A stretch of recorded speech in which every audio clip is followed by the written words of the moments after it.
Hello students, स्वागत है आप सभी का पवन फिजिक्स क्लासेस में। हम पढ़ रहे हैं इलेक्ट्रोस्टैटिक्स और इलेक्ट्रोस्टैटिक्स में हम पढ़ रहे हैं इलेक्ट्रिक फील्ड। और आज का जो टॉपिक है वो है electric field on the axis of a ring. यानी कोई भी रिंग है उसके एक्सिस पर इलेक्ट्रिक फील्ड क्या होगी वही आज हमें कैलकुलेट करनी है, उसकी वैल्यू फाइंड आउट करनी है। अब ये जो टॉपिक आज का करने वाले हैं हम बहुत इंपॉर्टेंट है सीबीएसई पॉइंट ऑफ व्यू से। यानी कि जो बोर्ड के एग्ज़ाम होते हैं, स्टेट बोर्ड हो या सीबीएसई के बोर्ड हो, साथ ही साथ आईआईटी मेंस, जेई और नीट, इन सब के लिए आज का टॉपिक बहुत इंपॉर्टेंट है, electric field on the axis of a ring. For example एक रिंग है हमारे पास, इस रिंग के एक्सिस पर क्या निकालना है? इलेक्ट्रिक फील्ड निकालना है। यानी कोई रिंग हमारे पास इस तरीके से, इसके एक्सिस पर, यानी रिंग है, इसके एक्सिस के ऊपर क्या निकालना है? इलेक्ट्रिक फील्ड निकालना है। तो इस तरीके से हमने रिंग को बनाया हुआ है।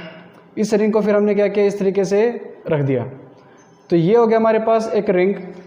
इस रिंग का जो लेंथ है या जो चार्ज डिस्ट्रीब्यूटेड है वो हो गया लैम्डा कूलम पर मीटर।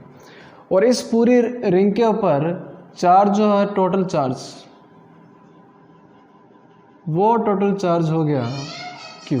हमने क्या मान लिया? उसको Q मान लिया कि Q चार्ज इसके ऊपर टोटली डिस्ट्रीब्यूटेड है। और यहाँ पर एक हमने एलिमेंट ले लिया dx, और यहाँ पर जो चार्ज होगा वो हो जाएगा dq। इस रिंग के एक्सिस पर निकालना है हमने इलेक्ट्रिक फील्ड। तो ये इसका सेंटर, यहाँ से यहाँ इसका रेडियस हो गया, ये दिस इज रेडियस।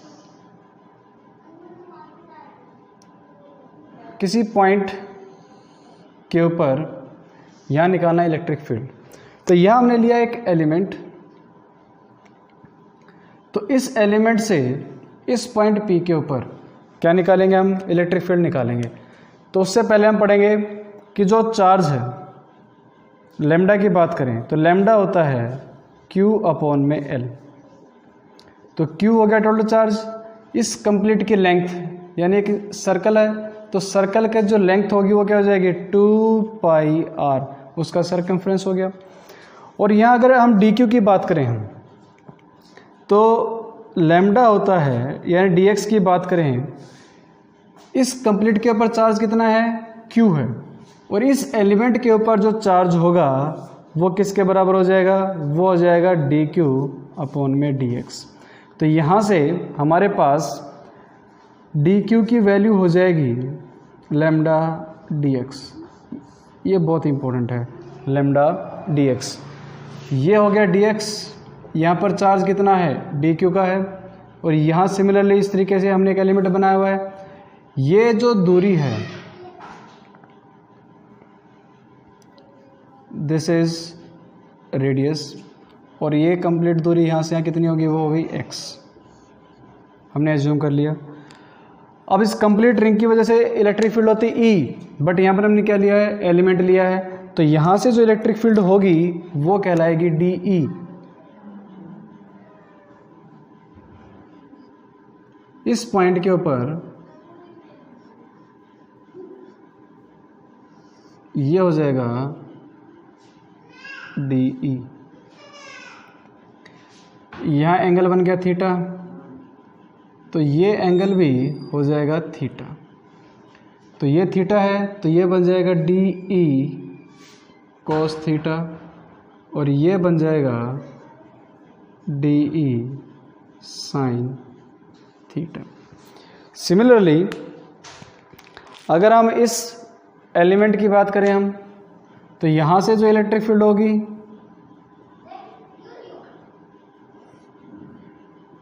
ये बन गया DE।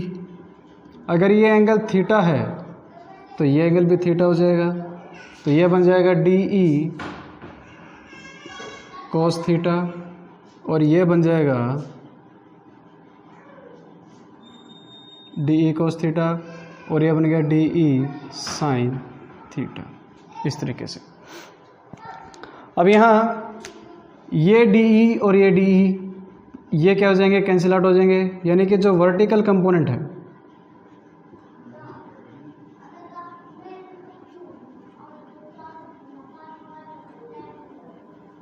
वो कैंसिल आउट हो जाएंगे।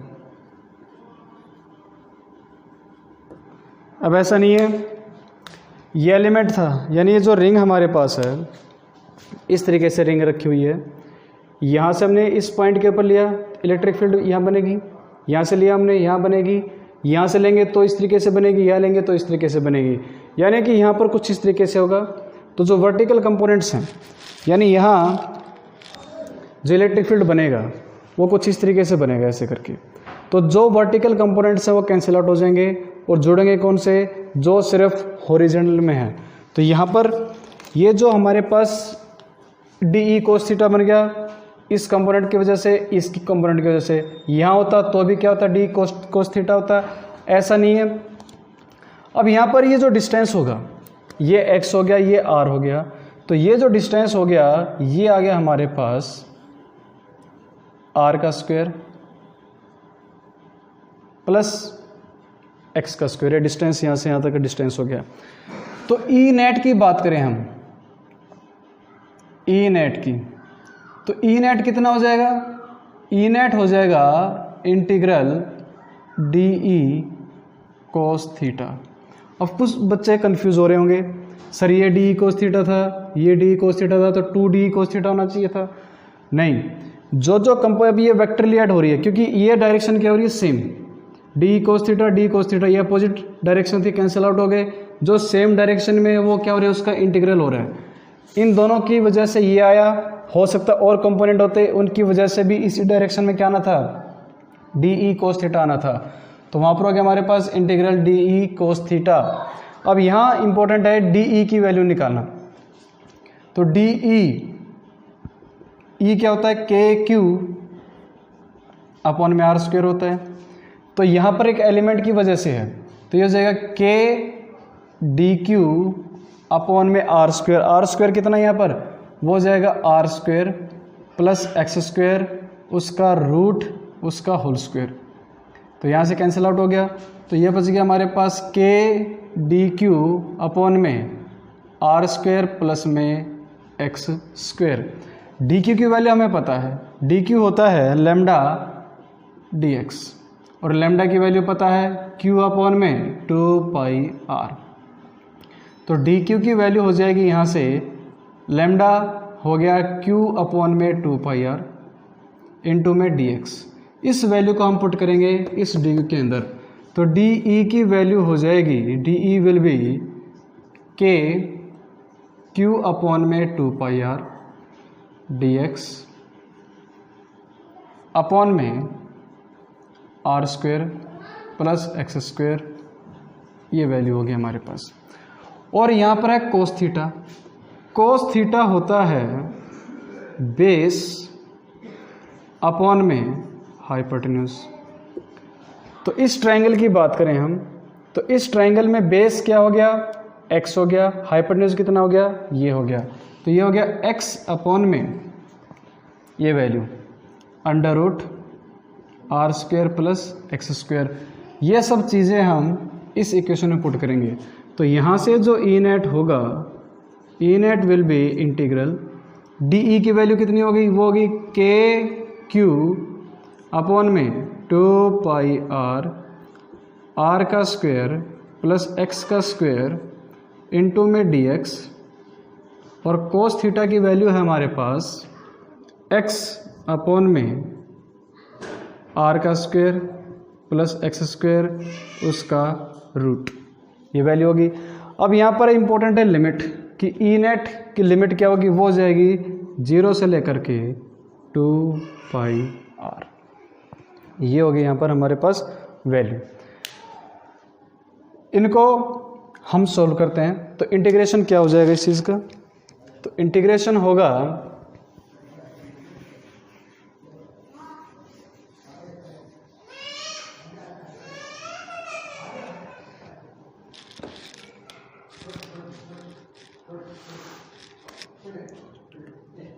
तो ये हो जाएगा E net is equal to के क्यू अपॉन में 2 पाई आर एक्स अपॉन में ये इसकी पावर 1 है, इसकी पावर हाफ है, तो ये हो जाएगा R square plus X square, इसकी पावर हो जाएगी 3/2। इंटीग्रल 0 से 2 पाई आर, और ये हो जाएगा dx। ये जो dx है और ये x है ये सेम नहीं है, ये अलग अलग हैं। ये dx क्या हो गया हमारे पास, जो एलिमेंट लेंथ ली थी हमने उसको हम लिख सकते हैं dl भी लिख सकते हैं, कन्फ्यूज होने की जरूरत नहीं है।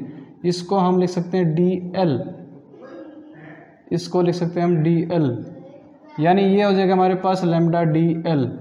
तो कन्फ्यूज होने की जरूरत नहीं है, ये हो गया dl। ये पूरे रिंग की बात हो रही है, जो एलिमेंट हमने लिया था। x क्या था, डिस्टेंस था, चेक करो, ये था यहाँ से यहाँ तक की दूरी, और ये जो एलिमेंट लेंथ ली थी वो ये थी dx, इसको हम dl भी बोल सकते हैं। तो वो हो जाएगा हमारे पास dl, ये हो जाएगा x। तो इसको सॉल्व करेंगे हम, तो ये हो जाए लेंथ का, तो हो जाएगा KQ अपॉन में 2 पाई आर इंटू में R square plus X square, इसकी पावर होगी 3/2, ये हो गया x। इसको सॉल्व करेंगे तो उस रिंग की कंप्लीट लेंथ कितनी होगी, 2 पाई आर हो गई, 2 पाई आर माइनस में 0। तो ई नेट हो जाएगा, E net will be KQX upon में 2 pi R, capital R, this is capital R,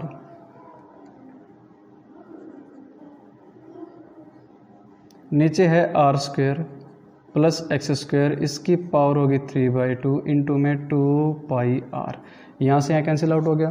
तो हमारे पास ई नेट की वैल्यू आ गई, E net is equal to KQX upon में R square plus X square, इसकी पावर 3/2, ये है ई नेट।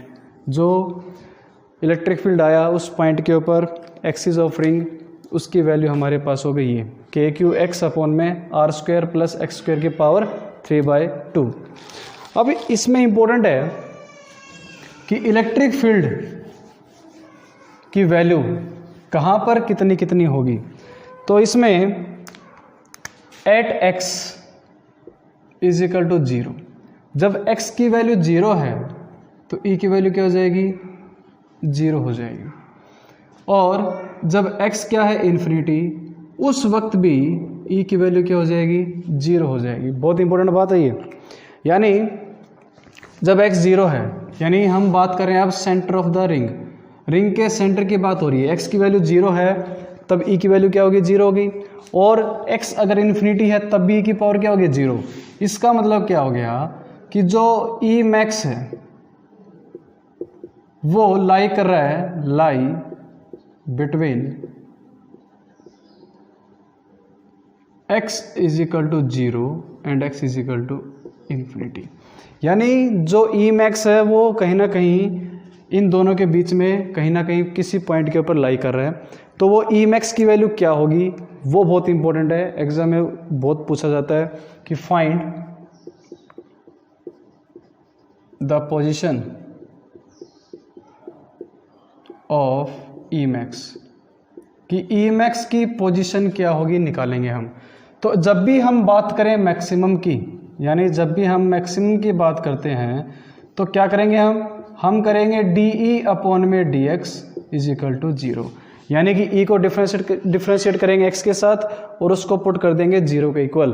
तो ई की वैल्यू हमारे पास है, ई की वैल्यू आ गई हमारे पास KQX अपॉन में R square plus X square, इसकी पावर 3/2। इसको डिफ्रेंशिएट करेंगे और किसके बराबर पुट कर देंगे, 0 के बराबर पुट कर देंगे। तो DE अपॉन में DX, तो ये हो जाएगा D अपॉन में DX KQX R square plus X square, इसकी पावर 3/2। इसको सॉल्व करेंगे तो हमने पढ़ा था एक फॉर्मूला D अपॉन में DX, ये था हमारे पास U अपॉन में V। तो उसका फॉर्मूला था U अपॉन V का कि V DU upon DX minus U into में DV अपॉन DX अपॉन में V का स्क्वायर, यानी ये हमारे पास किसका फॉर्मूला था, U अपॉन V का फॉर्मूला था। तो इसको सोल्व करने के लिए ये जो टर्म हमारे पास है, ये अपर टर्म काम करेगी u का, और जो ये लोअर टर्म है ये एक्ट करेगी v के लिए।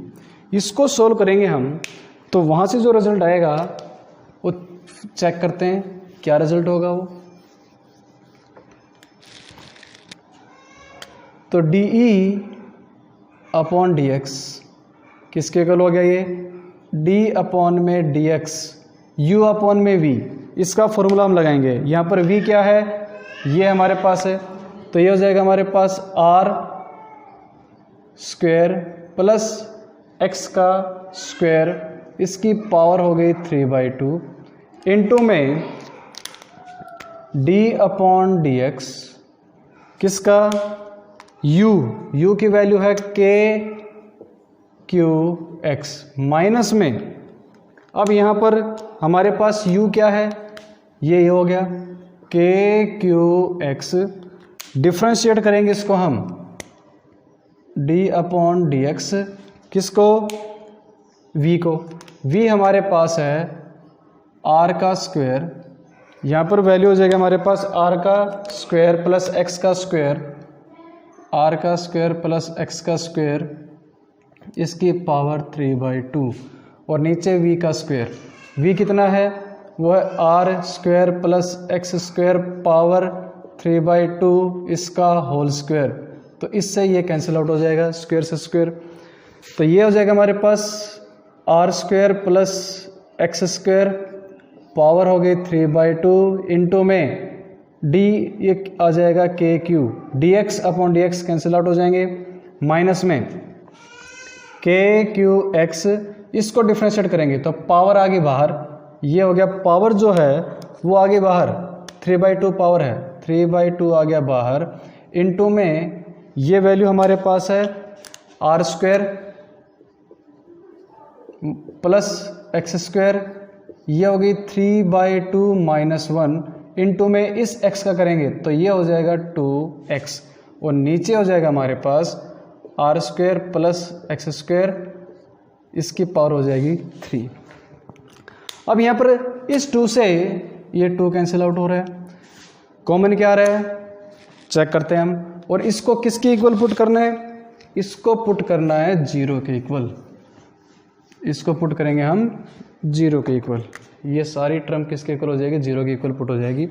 तो कॉमन क्या क्या आ रहा है, एक तो के क्यू कॉमन आ रहा है, साथ में एक टर्म और आ रही है, ये 3/2, अब इस 3/2 में से 1 माइनस हो गया तो कितनी बच जाएगी, ये बच जाएगी 1/2, हाफ बच जाएगी। तो यहाँ से हाफ पावर बाहर आ रही है, तो हाफ पावर बाहर आ रही है, वो क्या हो जाएगी, r का स्क्वायर प्लस x का स्क्वायर, हाफ पावर बाहर आ रही है, यहाँ क्या बच गया, 1 बच गया, ये तो सॉरी यहाँ क्या बच गया, r का स्क्वायर प्लस x का स्क्वायर, 3/2 में से एक पावर बाहर, आधी पावर बाहर आ गई, एक बच गई, वो हमारे पास ये हो गया माइनस में, यहाँ क्या बच गया, यहाँ बच गया x इंटू एक्स, ये हो गया x का स्क्वायर, ये वैल्यू होगी, और साथ में कितना है 3 है, तो ये वैल्यू होगी 3x स्क्वायर। यहाँ ये वैल्यू कितनी हो गई, ये वैल्यू होगी r स्क्वायर, यानी पावर यहाँ से कैंसिल आउट हो गई, तो ये बच गया हमारे पास, ये है r square plus x square, power है 3, और ये हो गया 0, यानी ये आधी पावर है, ये 3 है, तो 3 में से आधा गया 5/2 बच गया, और ये टर्म चलेगी यहाँ पर 0 हो गई, तो ये बच गया हमारे पास के क्यू इंटू में r square plus x square minus 3x square, ये वैल्यू होगी 0, ये टर्म डिनोमिनेटर में जाएगी 0 हो जाएगी, तो 3 ये माइनस का, ये प्लस का, ये कितना बच गया -2x स्क्वायर प्लस में r square is equal to 0, तो यहाँ से ये वैल्यू इधर गई, तो r स्क्वायर इसको ऊपर लिखते हैं,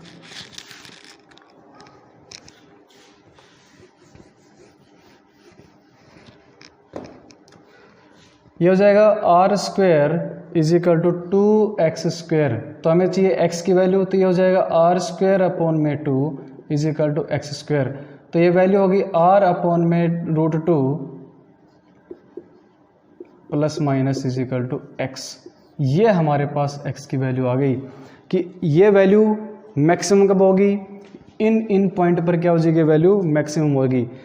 तो हम जब कैलकुलेट करेंगे, यानी ये वो वैल्यू है, ये वो पोजीशन है जहाँ पर e क्या होगी, मैक्सिमम होगी।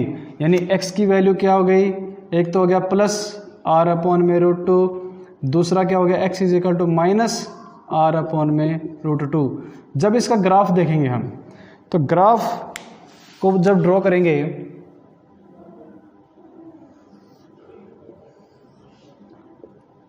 e वर्सेस x, यानी सेंटर पर 0 है, ये है e, this is e, centre पर 0, इन्फिनिटी पर 0, तो कुछ इस तरीके से होगी, ऐसे करके। यहाँ नीचे माइनस की बात करें हम, तो यहाँ भी क्या होगा, कुछ इस तरीके से होगी, ऐसे करके। ये बनेगा ग्राफ, और इसमें ये जो टर्म आई हमारे पास, ये है ई मैक्स, और ये जो पोजीशन आई है ये है x is equal two plus में r अपॉन में √2, और ये जो पोजीशन आई है जहाँ पर आई हमारे पास ई मैक्स, ये है ई मैक्स, और ये क्या है ई मैक्स। ये जो पोजीशन आई है ये होगी x is equal to minus r upon में √2। ये ग्राफ है इसका, ये वैल्यू हो गई हमारे पास ई मैक्स की वैल्यू ये, और ई मैक्स की वैल्यू यहाँ पर है। ये हो गया इन्फिनिटी माइनस का, और ये क्या हो गया इन्फिनिटी प्लस का। ये है graph between E max. Next जो वैल्यू हो गया हमारे पास ई की, जब x की वैल्यू r अपॉन में √2 है, तो उसका रिजल्ट क्या होगा, यानी जो हमारे पास रिजल्ट आया था ई नेट आया था, उसकी वैल्यू थी हमारे पास k3x अपॉन में r² प्लस x², इसकी पावर 3/2। यानी जब हम इस x की वैल्यू को पुट करेंगे यहाँ पर, तो वहाँ से ई नेट क्या आएगा, ये आप सभी के लिए एक होमवर्क है, और इसके बेसिस पर जो भी न्यूमेरिकल होंगे, जो भी कंसेप्टिव क्वेश्चंस होंगे, जो भी होगा हम नेक्स्ट लेक्चर में करेंगे। इसको आप कोशिश करिए, रिजल्ट निकालिए क्या होगा, और जो पढ़ाई करेंगे हम नेक्स्ट लेक्चर में करेंगे। आई होप आपको समझ में आ गया होगा, और ये बहुत इंपॉर्टेंट है for board exams and for competitive exams. अच्छे से करना है, समझना है। जो भी क्यूरी हो आप कमेंट बॉक्स में लिख कर बता सकते हैं। Thank you.